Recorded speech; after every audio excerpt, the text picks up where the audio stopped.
So they've sold their ETH to buy Bitcoin because of the ETF, right? And this point in the cycle. Makes sense, fine.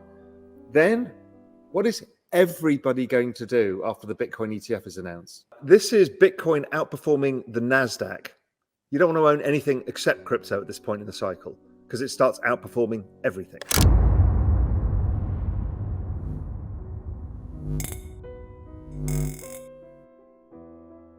Today we have Real Vision CEO Raoul Pal giving us his updated prediction for crypto, why the coming cycle will be different, and what we can expect from the coming bull market that could explode in the last quarter of 2023. With crypto and technology being the biggest investments this year, Raoul Pal says that he's remaining bullish on digital assets after significantly increasing his position size during the last bear market.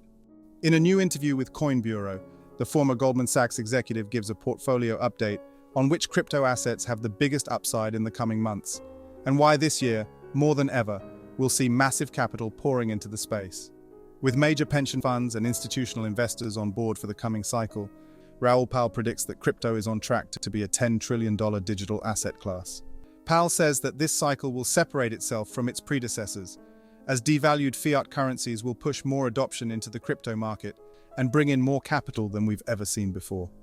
Also, we have just partnered with our friends over at Jamie Tree Finance, who have just launched a daily 5-minute crypto newsletter. It's a fantastic analysis of on-chain crypto data and breakdowns, and the best part, it's absolutely free. So to give out as much value to you as possible, we're sending out a 5-minute daily newsletter which will cover expert predictions, breakdowns of on-chain crypto data, and any breaking news that you need to know, all in a nutshell. Click the first link in the description and enter your email to join over 5,000 others in becoming a better crypto investor right now. It's really Solana and ETH. Solana and ETH. Yeah, nothing else adds up to much. It's just Solana and ETH. And of which Solana is the larger bet. I haven't held much Bitcoin for a while because, you know, I look at this in terms of network effects, and, you know, my view is that more things are being built on Ethereum. It's a richer, deeper network, more use cases, and over time, I think the value of the Ethereum network will be more valuable than the Bitcoin network, unless something changes. Now, ordinals and stuff like that, maybe, let's see. And so it's just from that thesis alone that I haven't held much Bitcoin. I've just thought it'll underperform. Now, it always outperforms in crypto spring. The least risk asset in that space always outperforms at first. Then what happens as spring turns into summer, you start getting outperformance of alts, and particularly the large alts first, and then the smaller alts later. So there's nothing unusual about what's going on. I also very interesting to see the chart of ETH Bitcoin, you know, kind of the long-term weekly chart. It's been a very interesting, that to me is an incredibly interesting chart, because I actually draw the wedge coming up from 2017 low through the 2020 lows. This is what I'm really interested in.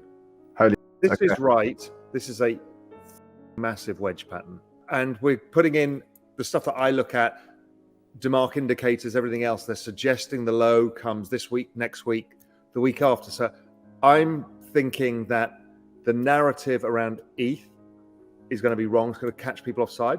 People have basically, because there's been no new money in the space, so they've sold their ETH to buy Bitcoin. Okay. Because of the ETF, right? And this point in the cycle. Makes sense, fine. Then what happens is the ETF is announced. What is everybody going to do after the Bitcoin ETF is announced? Every trader is going to switch their bet from Bitcoin to ETH. And that changes the dynamic. Now, ETH has been kind of, as I said, struggling around a bit. But once it clears 1900, it gets really interesting. I think I put out a chart yesterday on the ETH chart on my Twitter feed. So what we've got is, it's an Elliott wave chart, and it's a beautiful technical pattern of this lovely kind of flag. So Elliott wave, you tend to get 5 wave advances, ABC declines in a bull market. So you had this wave up 1, it retraces all the way back down, doesn't make a new low. That's a wave 2. Then you start on what is a wave 3. Wave 3s are the big dynamic waves. But within that, it breaks down to subwaves. So this was wave 1. Wave 2 was the correction. And now if you break that, you go into what's known in the most exciting thing of Elliott wave is a 3 of 3. That's where you get the double acceleration point. What we've just seen in Solana feels like it's going to happen in ETH. Particularly now everybody's underweight ETH. People have seen the Solana move. Let's say the Bitcoin ETF comes. You break that trend line, which is about 1900. And before you know it, you're on your way to 2,500 and beyond. Embracing an unyielding enthusiasm for the crypto realm, Raoul confidently predicts that explosive growth is looming on the horizon, as BlackRock and many other crypto giants are doing just that. Pal reassures that a long-expected surge awaits, leading up to the highly anticipated 2024 halving event for Bitcoin. This is Bitcoin outperforming the NASDAQ versus Global N2, right? So at this point, I call this the supermassive black hole.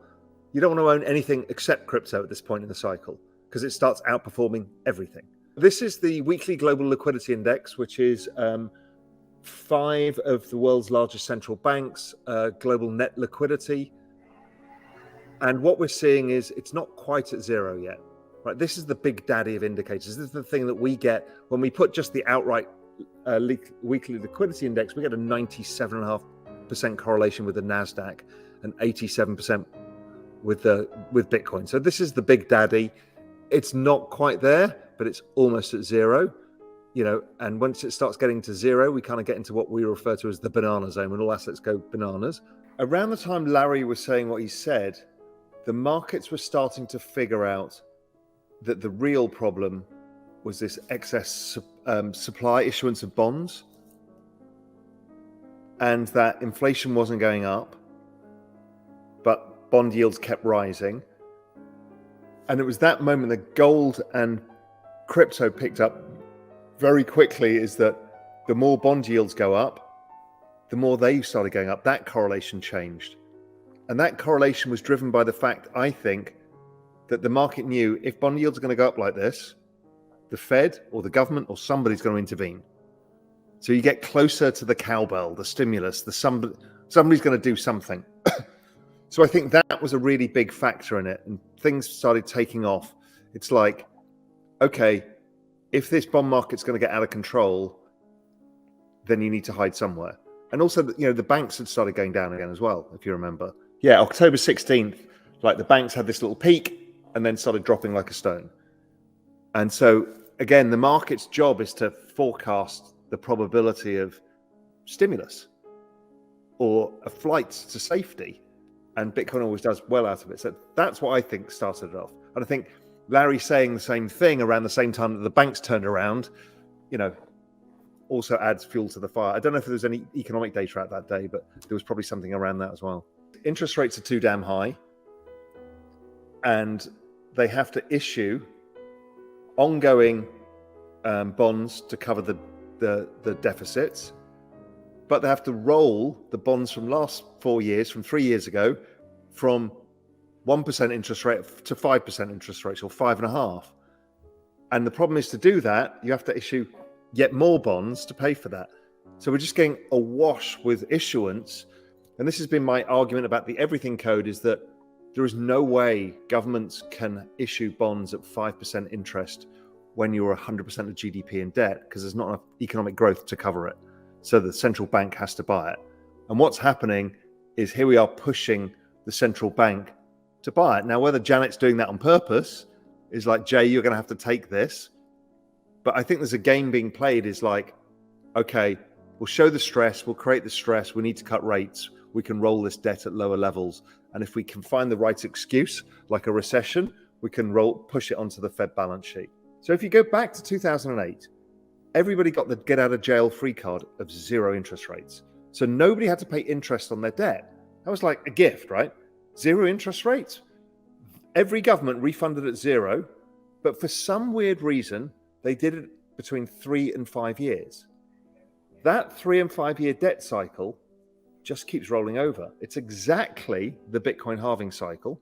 It's exactly the economic cycle. It's exactly the US election cycle. They're all the same thing. It's this super cycle, this everything code.